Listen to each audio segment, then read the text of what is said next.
www.mysolarbackup.com. That's mysolarbackup.com. Remember, the government doesn't own the sun yet. So go to mysolarbackup.com or call toll-free 877-327-0365. Hello, friends. This is Alex Jones. I've told you for a long time it's important to be self-sufficient, and today that's more important than ever. We need to be independent, and food and water is the key. You'll never have to stand in a bread line if you have your own bread. You'll never have to go to the Superdome and beg for FEMA to take care of your family in any emergency if you simply prepare. No one is going to take care of your family in the final equation but you.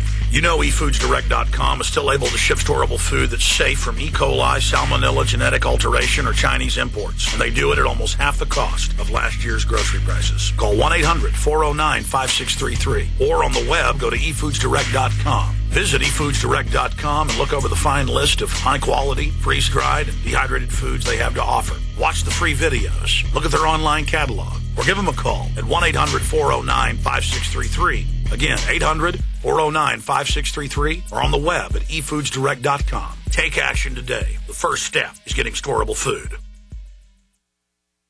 No matter how hard you try, you can't stop us now. No matter how hard you try, you can't stop us now. Folks, we had loaded phone lines. They were callers from all over the map earlier before Dr. Paul got on. We're going to take 4 or 5 calls for him before he leaves by the 50 after. So if you want to talk specifically to him about Dr. Ron Paul, about himself, about his family, about the campaign for liberty, any questions dealing with fighting the globalist, 1-800-259-9231, 1-800-259-9231. Specifically, Dr. Paul, the New World Order, the globalist. You know, your dad's talked about it for decades, got laughed at. Now it's Times of London, cover of Newsweek, New World Order, world government, Bank of the World will pay our taxes to. If you're elected to the Senate, they are obviously going to approach you. They're going to, certainly you have no skeletons and they'll try to invent them. Are you going to aggressively go after the globalists? Because I believe the best defense is a good offense, not just fighting their programs, but going after them for their crimes. Do you agree with your father that we need criminal investigations of the Federal Reserve? Yes, I think we go after the specifics, and in some ways the media might light up more, and they have recently lit up thinking that Goldman Sachs and Paulson may have been doing something to enrich themselves. So I think if we can paint it and expose it as people personally becoming wealthy off of the system and not let them get away with the fact that they say, oh, the Fed's independent and has our best interest at heart, if we can show specifically where individuals are benefiting by government policy that then hurts the rest of us, absolutely, I think we should do that. Well, I saw a video that we have time, we'll play it later. It's put up on Infowars.com for a couple of days of Paulson being questioned by House members and admitting he personally got $200 million off of money he transferred and saying that's not a conflict of interest because a White House ethics office signed off on it. I mean, this is really getting sick. Well, you know, you remember Paulson's first bill for the TARP Act. It was like 3 paragraphs just saying, appoint me king and let me do whatever I want with the money system. And, they shot that down, but then they made it 1,100 pages of obscure legalese, and we got probably just as bad or worse. Now the TARP Act is used for the car bailouts. I even saw the other day that the minority broadcasters are going to try to get money from the TARP Act. Oh, it's just amazing. They're raising, I saw in New York State, 84 taxes they've passed. All these other states are passing new taxes. Here in conservative Texas, every month I have new taxing authorities knocking on my door telling me that they're going to come in and assess me. How much can the public put up with? I saw a report that in Texas, and I've seen in other states, 10% or more of the public have warrants out for unpaid tickets. I mean, are they just going to squeeze us to like the sheriff of Nottingham? Well, I saw the other day they're going after a woman in Pennsylvania for not paying her cigarette tax. She's been ordering her cigarettes online for a couple of years, and they've put a lien against her house. Not so funny, but, they're aggressive, and they will do it. I think there has to be a breaking point. Taxes eventually get so high that I think there will be a breaking point. I think, for example, on cigarettes, we've probably gotten high enough that there probably already is, but there will be even a bigger black market probably for cigarettes. People will eventually avoid the government taxes completely because the prices will become so high. It's just incredible. If the Senate passes, more of a reason to have you in the U.S. Senate, passes the cap and trade, I was reading the actual bill that they kept 300 pages secret of until after it had passed, as you know, Dr. Rand Paul, running for Senate in Kentucky, joining us, or about to announce running for Senate, hopefully. If they were able to get that through, it just gives this executive power, kind of like Paulson saying, make me God. They have gun bills that just say the Attorney General can ban any guns he wants, or he can put you on a no-fly, no-gun buy list. It seems the federal government is moving to this imperial model.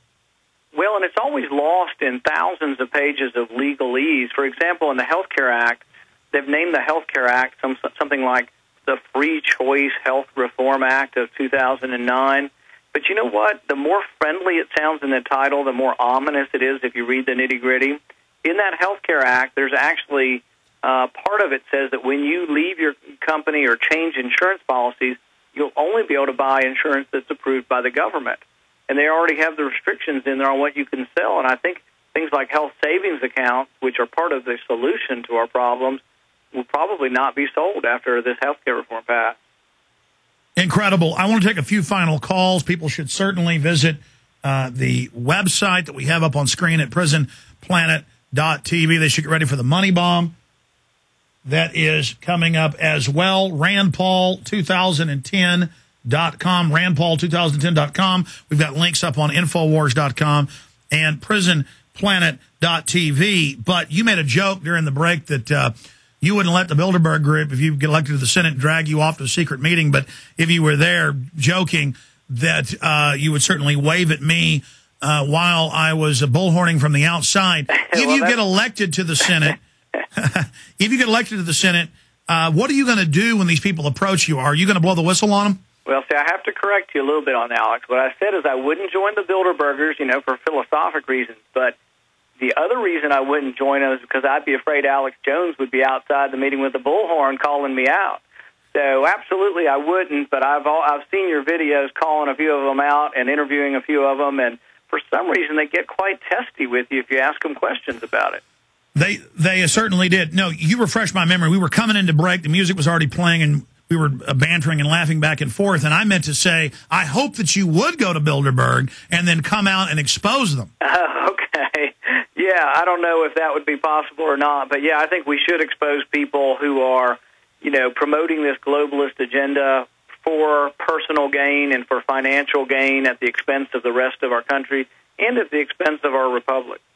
Well, we're going to go to calls in a moment, but I want to just say this now here before you run for Senate, before you win, or certainly give them one hell of a run, that people need to support you from the start to the middle to the finish and then after, because it is quite a load to take running for office and to really try to win, to put your private life in the crosshairs.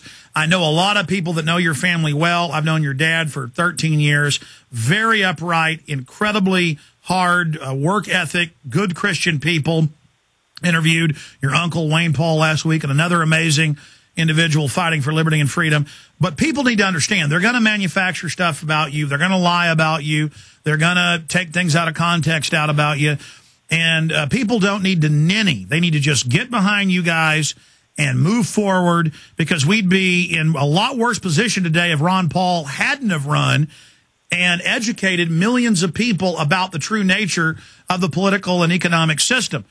And I just want to get your take on this here now. Look at how it did backfire, though, when, for the movie Bruno, Sacha Baron Cohen, and I didn't cover this when it first came out until your dad had commented on it, that, they've got an interview going. They say the light breaks. They say, please step in here. And he pulls his pants down and basically tries to block the door. And then the media tried to spin it like Ron Paul, caught in a bad position. And then it came out that they've called him in a room, cornered him, and really almost tried to sexually assault him. That was done on purpose. Sacha Baron Cohen is a globalist, and it's not just funny, though it's the #1 movie right now. I just want to bring that up and warn people that they mean business and are going to try dirty tricks, but that did end up blowing up in their face. But can you comment on that and then comment overall